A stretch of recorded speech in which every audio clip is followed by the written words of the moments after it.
ನನಗೆ ಯಾಕ್ರೋ ಹೋಗಿದ್ದೀರಾ? ಈ ಬೇವರ್ಸಿ ನನ್ನ ಮಕ್ಳಿಗೆ ಹೋಗಿರಿ. ರಾಜಕೀಯ ನನಗೆ ಬೇಡ ಬೇಡ ಅಂತ ಪಡ್ಕೊಂಡೆ.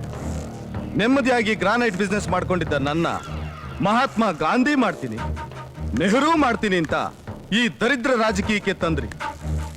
ನೀವು ಹೇಳ್ದಾಗೆಲ್ಲ ಕುಣಿದಿದ್ದಕ್ಕೆ ಈಗೇನಾಯ್ತು? 3 ಎಲೆಕ್ಷನ್ ನಿಂದ ಒಂದೇ ಒಂದು MLA ಸೀಟ್ನು ಗೆಲ್ಸೋಕಾಗ್ಲಿಲ್ಲ. ಎಂಡ ರೊಕ್ಕ ತೋರ್ಸಿದ್ರು ಓಟ್ ಹಾಕೋಕ್ಕಲ್ಲ ಎಂದೋ ಹೊಂಟೋಯ್ತು. ಮನೆಗೊಬ್ರಿಗೆ ಗೌರ್ಮೆಂಟ್ ಕೆಲಸ ಕೊಡ್ತೀನಿ ಅಂದ್ರು ಓಟ್ ಹಾಕಲ್ಲ ಅಂತಾರೆ. ಅದಕ್ಕೆ ಪ್ರಾಕ್ಸಿ ಓಟ್ ಹಾಕ್ಸೋಣ ಅಂತ ಅಂದ್ರೆ ಆ ಶೇಷಣ್ಣ ಬೇರೆ ಅದೇನೋ ಫೋಟೋ ಗೀಟೋ ಅಂತ ಏನೇನೋ ಮಾಡ್ಬಿಟ್ಟವನೆ. ಇವತ್ತು ಸ್ಟೇಟ್ ನಿಂದ ಸೆಂಟ್ರಲ್ ವರ್ಗೂ ಯಾವ್ಯಾವ ರಾಜಕಾರಣಿ ಏನೇನ್ ಮಾಡ್ದ, ಎಷ್ಟೆಷ್ಟು ಲೂಟಿ ಮಾಡ್ದ ಅಂತ ಜನಗಳಿಗೆ ಗೊತ್ತಾಗ್ತಾ ಇದ್ರೆ ನಾವು ಓಟ್ ಕೇಳಕ್ ಹೋದಾಗ ಯಾವನೇ ಓಟ್ ಹಾಕ್ತಾನೆ? ಇವತ್ತಿನ ರಾಜಕೀಯದಲ್ಲಿ ಒಬ್ಬ ರಾಜಕಾರಣಿ ನಿಯತ್ತಾಗಿ ದುಡಿತಿದ್ದೀನಿ ಅಂತ ಹೇಳ್ರಯ್ಯ, ಅವ್ರ ಕಾಲ್ ಕೆಳಗೆ ನುಗ್ಗಿ ಬಿಡ್ತೀನಿ. ನಮಸ್ಕಾರ ಸರ್. ವಿಶ್ವ, ಏನಿಷ್ಟು ದೂರ? ಗಾಡಿ ರೆಡಿ ಆಯ್ತು, ಡೆಲಿವರಿ ಕೊಟ್ಟು ಹೋಗೋಣ ಅಂತ ಬಂದೆ. ಹಾ ಕುಮಾರ್, ಥ್ಯಾಂಕ್ ಯು. ಬರ್ತೀನಿ ಸರ್. ಅಣ್ಣು, ಈ ಹುಡುಗ ನಿನ್ಗೆ ಗೊತ್ತಾ? ಅಯ್ಯೋ ನಿನ್ ಮನಕ ಇವಾಗ ಹೋಗ. ಹಂಗಲ್ಲಣ್ಣು, ಈ ಹುಡುಗ ಮೊದ್ಲೇ ಗೊತ್ತಿತ್ತು ಅಂತ ಹೇಳಿದ್ರೆ ಮೊದಲನೇ ಎಲೆಕ್ಷನ್ ಅಲ್ಲೇ ಭಾರಿ ಮೆಜಾರಿಟಿನಲ್ಲಿ ಗೆಲ್ಸಿ ಇಷ್ಟೊತ್ತಿಗೆ ವಿಧಾನಸೌಧದ ಮೆಟ್ಲು ಹತ್ತಿಸ್ಬಿಡ್ತಾ ಇದ್ದೆ. ಏನ್ ಬೊಗಳ್ತಾ ಇದೀಯಾ? ಹೌದಣ್ಣ, ಅವನು ಏರಿಯಾಗೆ ತುಂಬಾ ಬೇಕಾದವನು. ಅವನ ಮಾತು ಅಂದ್ರೆ ವೇದವಾಕ್ಯ. ಅವನು ಮನಸ್ಸು ಮಾಡಿದ್ರೆ ತಿರ್ಪೆ ಎತ್ತೊಂದ್ ಬೇಕಾದ್ರೂ ನಿಲ್ಸಿ ಗೆಲ್ಸ್ಬಿಡ್ತಾನೆ. ಅವನೇನಾದ್ರೂ ನಿನ್ಗೆ ಸಪೋರ್ಟ್ ಮಾಡ್ದ ಅನ್ಕೋ, ನಿನ್ ಎಷ್ಟೋ ವರ್ಷದ ಕನಸು ನಾಳೆನೆ ನನಸಾಗುತ್ತೆ. ಇವನು ಹೇಳ್ತಾ ಇರೋದು ನಮ್ಮ ಮೌನಾಣೆಗೂ ಸತ್ಯ. ಅವನ್ನೇನಾದ್ರೂ ನೀನು ಒಪ್ಪಿಸ್ಬಿಟ್ಟ ಅಂತ ಅಂದ್ರೆ ಸಾಕ್ಷಾತ್ ಶ್ರೀರಾಮಚಂದ್ರನೇ ಆಪೋಸಿಷನ್ ಆಗಿ ಬಂದು ನಿಂತ್ರು ಅವನು ಠೇವಣಿ ಕಳ್ಕೊಳ್ಳೋದಂತೂ ಗ್ಯಾರಂಟಿ. ಒಂದು ವೇಳೆ ನೀವು ಹೇಳೋ ಮಾತು ಸುಳ್ಳಾದ್ರೆ? ಹಂಗೇನಾದ್ರೂ ಆದ್ರೆ ಅವನ್ ನಾನು ಈ ಜನ್ಮದಲ್ಲಿ ರಾಜಕೀಯದ ವಿಷಯನೇ ಮಾತಾಡೋದಿಲ್ಲ ಕಣಣ್ಣ. ನಿಮ್ ಬಯಕೆ ಏನಿರಬಹುದು, ನನ್ನ ಮಗ ರಾಜಕೀಯ ಕಿಳಿಯೋದು ನನಗಿಷ್ಟ ಇಲ್ಲ. ನೀವು ದೊಡ್ಡವರು, ಅನುಭವಸ್ಥರು, ನೀವೇ ಈ ರೀತಿ ಹೇಳಿದ್ರೆ ಹೇಗೆ? ಇದರಿಂದ ಮುಂದೆ ನಿಮ್ಮ ಮಗನ ಭವಿಷ್ಯಕ್ಕೆ ಅನುಕೂಲ ಆಗತ್ತೆ. ನನ್ನ ಮಗನ ಭವಿಷ್ಯ ಹಾಗೆ ರೂಪಿಸ್ಬೇಕು ಅಂತ ನನಗ್ ಗೊತ್ತು. ಅದನ್ನ ನಿಮ್ಮಿಂದ ಕಲಿಬೇಕಾಗಿಲ್ಲ. ವಿಶ್ವ, ಕ್ಷಮಿಸಿ ಸರ್, ನಮ್ಮ ತಂದೆಗೆ ವಿರುದ್ಧ ಹೋಗಕ್ಕೆ ನನಗೆ ಇಷ್ಟ ಇಲ್ಲ. ಇದುವರೆಗೂ ಗೊತ್ತಿರೋ ಹುಡುಗ ಅಂತ ಬೆಲೆ ಕೊಟ್ಟೆ. ಯೋಚನೆ ಮಾಡು, ನಿನ್ನ ಪಡ್ಕೊಳ್ಳಕ್ಕೆ ನಾನು ಏನು ಬೇಕಾದ್ರೂ ಮಾಡ್ತೀನಿ. ನನಗೆ ನಿಮ್ಮ ಮೇಲೆ ಗೌರವ ಆಯ್ತು, ದಯವಿಟ್ಟು ಅದನ್ನ ಕೆಡಿಸ್ಕೋಬೇಡಿ. ನಾನು ನಮ್ಮ ತಂದೆ ವಿರುದ್ಧವಾಗಿ ಯಾವತ್ತೂ ಹೋಗೋದಿಲ್ಲ. ಹೆಚ್ಚಿಗೆ ಮಾತಬೇಡ, ದಯವಿಟ್ಟು ಹೊರಟೋಗಿ. ನನ್ನ ವಿಷಯ ನಿನಗಿನ್ನೂ ಗೊತ್ತಿಲ್ಲ. ನನಗೆ ಬೇಕಾದನ್ನ ಎಷ್ಟೇ ಕಷ್ಟ ಆದ್ರೂ ಪಡ್ಕೋತೀನಿ. ನನಗೆ ನೀನ್ ಬೇಕು.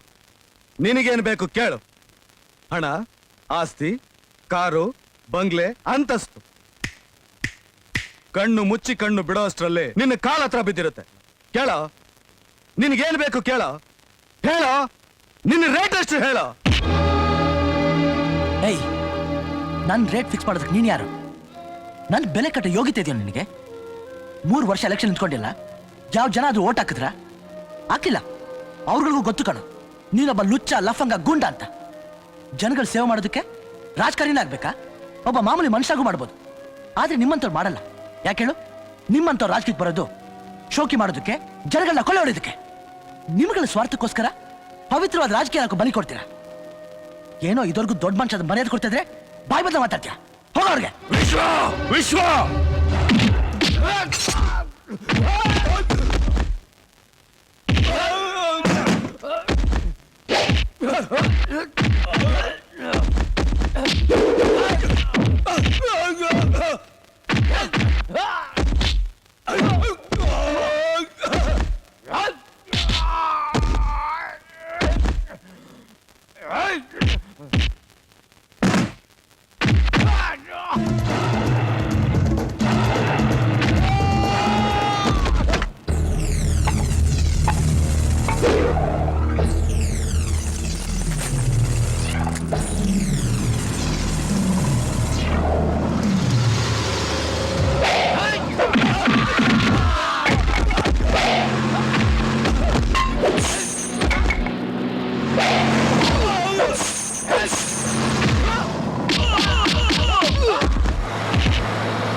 Stop it.